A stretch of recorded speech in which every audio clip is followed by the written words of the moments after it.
Donc nous allons donner ensuite la parole à Monsieur Vincent Israël Jost, qui est doctorant en philosophie des sciences et en mathématiques également, chercheur en éthique et en épistémologie, et puisque ses recherches, en fait, elles portent sur les mutations sociales, pardon, les mutations techniques, scientifiques dans le domaine du soin, de la clinique et de la recherche biomédicale. Et depuis la crise sanitaire, en fait, et Monsieur Israël Jost a soulevé des interrogations sur la manière dont la société en fait change de perception sur le domaine de la médecine et des sciences. C'est pourquoi nous allons le laisser intervenir pour nous présenter ces bouleversements. Oui, merci beaucoup pour l'invitation. Vous me voyez, vous m'entendez? Je pose toujours la traditionnelle question, c'est bon? Oui, c'est bon. Ok. Eh ben, j'y vais alors. Donc, je vais aborder effectivement le thème de cette table ronde, crise systémique, crise de la communication, par le prisme des relations entre science et société, pour explorer en quoi les crises, et en particulier la crise actuelle du coronavirus, modifient les relations entre science et société ou mettent en lumière certains aspects de ces relations. Pour voir aussi quel rôle la communication peut jouer pour réguler ces relations. Et j'aimerais particulièrement centrer mon propos sur la perception des sciences par le public, en interrogeant la manière dont cette perception évolue au fil des crises. Alors tout d'abord, quand on parle de relations entre sciences et société, il n'y a peut-être pas d'évidence pour tout le monde sur ce que ça recouvre. En première analyse, quand on juxtapose ces deux termes, science et société, on pense surtout à l'impact qu'ont les technosciences sur la vie en société. Et du coup, l'effet semble aller toujours dans la même direction, c'est-à-dire partir des avancées technoscientifiques qui vont aller irriguer la société.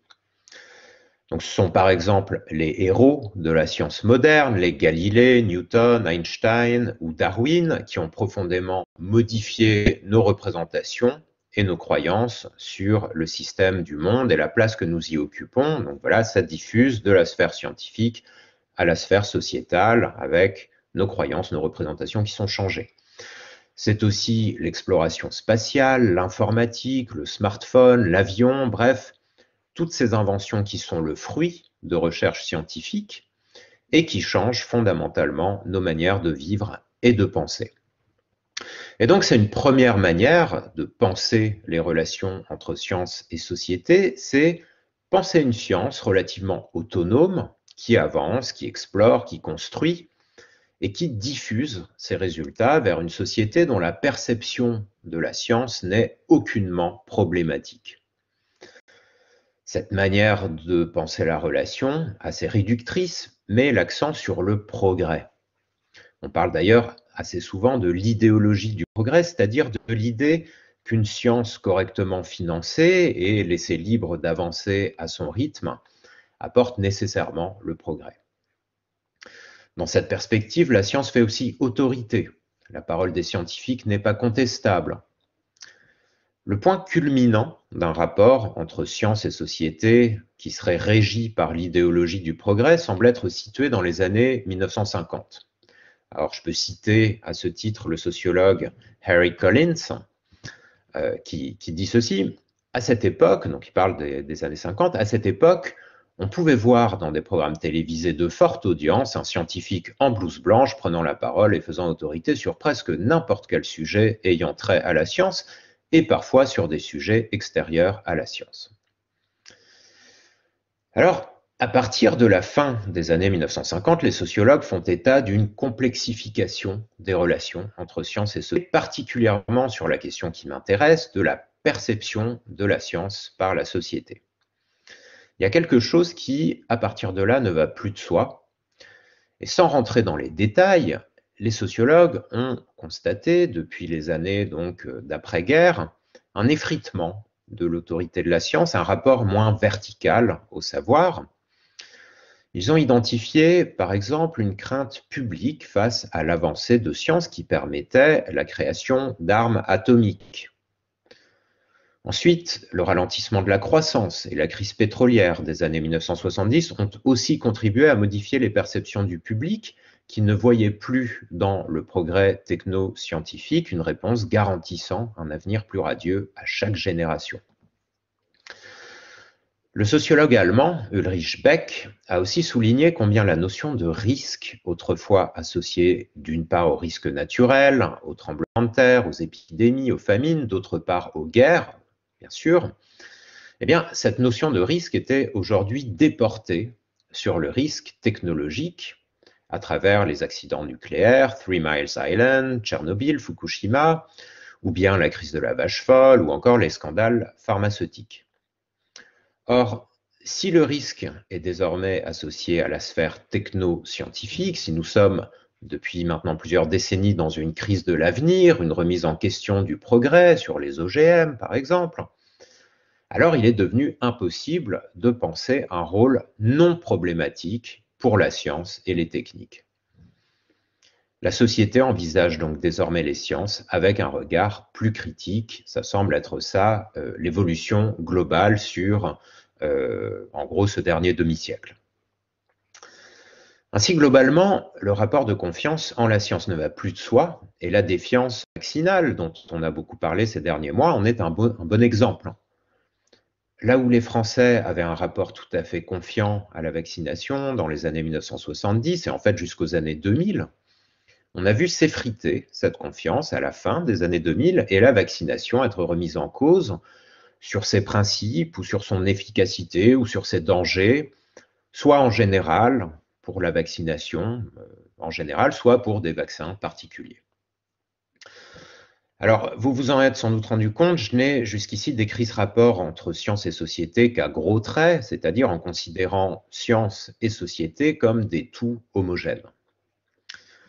Sans aucun doute, pourtant, le rapport du public aux sciences n'est pas le même selon que l'on parle de domaines scientifiques ayant connu des scandales et touchant directement à la santé, que les médicaments, par exemple, le Mediator, la crise des opioïdes, ou alors selon qu'on considère des domaines beaucoup plus éloignés des préoccupations et des craintes, si on parle de l'exploration de la planète Mars, par exemple.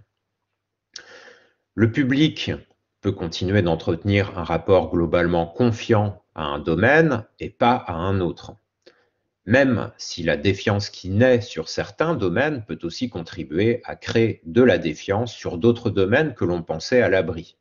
Et ça, on le voit, par exemple, avec l'essor du mouvement platiste aux États-Unis et au Brésil, notamment, donc ce mouvement qui défend l'idée que la Terre est plate. On pensait que c'était le genre de truc qui ne pouvait pas revenir dans aucune région du monde, et pourtant ça se réinstalle peut-être comme effet, comme conséquence d'une défiance peut-être plus légitime qu'on trouve ailleurs. Alors, à l'inverse, le public lui-même n'est pas homogène non plus. Quand on regarde les chiffres de la défiance vaccinale, on se rend compte par exemple qu'elle est présente aussi chez les soignants, ce qui est peut-être une surprise pour certains, mais que chez les soignants, et on a des études là-dessus, elle est inversement proportionnelle à la qualification. Donc, les médecins sont beaucoup moins de défiance vaccinale que les aides-soignants, par exemple. Donc, pas d'homogénéité dans la population quand on dit que, je ne sais pas, 50 ou 60% des Français ont un certain niveau de défiance vaccinale. On ne va pas trouver les mêmes chiffres selon la manière dont on divise la population. Donc les relations entre science et société peuvent s'envisager à des échelles différentes, avec différents grains, soit sous l'angle d'un rapport global ou un rapport entre certains domaines scientifiques et certaines populations. Alors j'ai parlé jusqu'ici d'un mouvement de défiance qui trouve ses origines au sortir de la Deuxième Guerre mondiale et qui trace ses lignes de contestation autour du nucléaire, de la crise pétrolière et économique, des risques associés aux technosciences, et puis on pourrait ajouter d'autres facteurs d'évolution comme ce que le sociologue Zygmunt Bauman a appelé la modernité liquide, c'est-à-dire l'inexorable accélération de la vie contemporaine, affectée par des incertitudes et des changements constants. Il y a moins d'ancrage, plus de difficultés à poser quelque chose à l'heure où la stabilité des convictions et des relations est dévalorisée. Là aussi, dans cette perspective, la science, la technologie, le progrès ne peuvent plus être envisagés sous un jour forcément favorable. Mais venons-en à la crise dont je voulais parler, celle liée au coronavirus et aux réflexions qu'elle nous permet déjà d'engager quant à l'évolution des rapports entre science et société. Il me semble important de parler de cette crise en tant qu'elle diffère de toutes les autres, notamment la crise climatique par exemple, sous un angle particulier, à savoir le fait que tout le monde est affecté, que tout le monde est concerné. On peut dire que la crise climatique nous affectera peut-être tous, mais pour le moment, elle ne nous concerne pas tous. Nombreux sont ceux, et je ne jette la pierre à personne, à ne pas s'y intéresser parce qu'ils n'en perçoivent les conséquences que de manière abstraite ou distante. Il est tout à fait possible de ne pas s'interroger sur la crise climatique, d'en entendre parler sans s'y impliquer. Et cela, pour moi, s'inscrit dans la manière dont les rapports entre science et société se règlent depuis les années 1950. Ce rapport se complexifie, on l'a vu.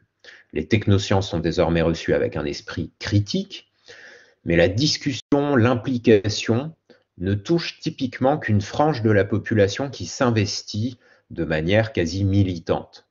Il y a ceux qui s'inquiètent, qui s'informent, qui tentent d'infléchir le développement des OGM, de la 5G ou du véhicule autonome, par exemple. Mais il y a aussi ceux qui, bien sûr, entendent parler de tous ces sujets et qui reconnaissent qu'il faudrait s'en inquiéter, mais qui n'y parviennent pas. D'où, sur tous ces sujets, une réception en quelque sorte incomplète par la société. Chacun peut avoir un avis sur la question, mais seule une minorité s'implique vraiment. Les activistes, d'un côté, et puis peut-être les journalistes ou les chercheurs qui tentent d'étudier ces objets et leurs répercussions dans la société. Et donc j'en viens aux deux points que j'aimerais soulever lors de cette présentation. Tout d'abord, la crise liée au coronavirus me paraît complètement unique dans ce qu'elle crée d'implications absolument massives chez les gens. Même ceux qui ne sont pas à risque, pas malades, même ceux qui ne connaissent pas de malades, qui vivent à l'écart dans des territoires relativement épargnés, eh ben même eux sont très concernés, car ils doivent porter un masque pour aller faire leurs courses et se demander s'ils se feront vacciner, parmi 1000 autres points soulevés par cette crise. C'est la première chose que je voulais soulever, ce caractère universel de l'implication des citoyens dans cette crise. C'est impossible d'y échapper. Alors bien sûr, certains vont lire compulsivement sur tous les sujets depuis le début, tandis que d'autres se contentent de regarder le journal télévisé, mais il n'empêche, tout le monde est abreuvé d'informations à caractère scientifique. On en a eu sur la transmissibilité du virus, les gestes barrières, le bien fondé du confinement et du maintien des élections, le port du masque, les médicaments antiviraux, l'hydroxychloroquine, les variants ou les vaccins, et je dis bien les vaccins, car chacun, absolument chacun, sait qu'il y en a plusieurs fondés sur des techniques différentes et ayant des performances différentes.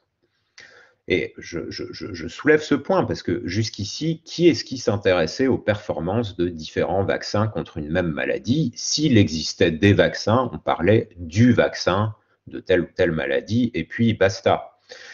Donc, premier point, l'implication massive du public sur toutes les questions à caractère scientifique qui sont liées à la crise. Implication au sens de vraiment recevoir beaucoup d'informations et s'y intéresser, ne pas détourner le regard. Tout le monde est trop concerné pour ça. Deuxième point, une fois qu'on a dit que tout le monde était pris dans ce flux d'informations, c'est l'aspect de confrontation, non pas seulement à de l'information, mais à de l'incertitude, du partiel, de la controverse. Donc là où d'habitude les informations ne circulent en direction du public qu'une fois atteint un bon degré de confirmation, ce public est désormais informé même de la mise en ligne de préprints. Donc ces articles scientifiques qui n'ont pas encore été publiés, qui sont simplement mis en ligne comme ça sur des sites de préprints. Et on n'a plus affaire à des controverses qui sont artificiellement entretenues par des intérêts industriels, par exemple, mais bel et bien à des controverses scientifiques. Celle sur l'hydroxychloroquine a trouvé sa source dans les avis contradictoires de scientifiques ayant tout à fait pignon sur rue. De même sur la question vaccinale, on s'est dit que le public allait pouvoir être rassuré par les soignants, sauf que ceux-ci étaient aussi nombreux à être réticents sur la question. Donc là aussi, il y a au sein même de la communauté scientifique des tiraillements auxquels le public est confronté. Et donc on peut dire que le public dans son ensemble est confronté à quelque chose de très inhabituel pour lui, la science réelle en train de se faire, non encore écrite et reconstruite dans les manuels, non encore élucidée, une fois qu'ont été gommées toutes les traces de construction, parfois un peu laborieuses. Alors, qu'est-ce qu'on peut tirer du rapport entre science et société sur ces deux points? Une lecture optimiste, qui est celle que j'aurais envie de retenir, c'est qu'en étant massivement confronté à la science en train de se faire, le public est aussi confronté à la science tout court, la science réelle, la science incarnée. Et donc, il peut se former une image plus juste de ce qu'est la science, quitte à ce que cette image soit frustrante, parfois moins plaisante que celle d'une science qui apporterait rapidement une réponse univoque à tout, grâce à des méthodes calibrées et partagées par tous. Un rapport plus juste est en train de se tisser qui va peut-être conduire à un dépassement des positions antérieures, dont j'ai parlé, la confiance aveugle, cette idéologie du progrès, ou la défiance croissante envers la science. En un an, nous avons appris que nous ne disposions pas de bons médicaments antiviraux.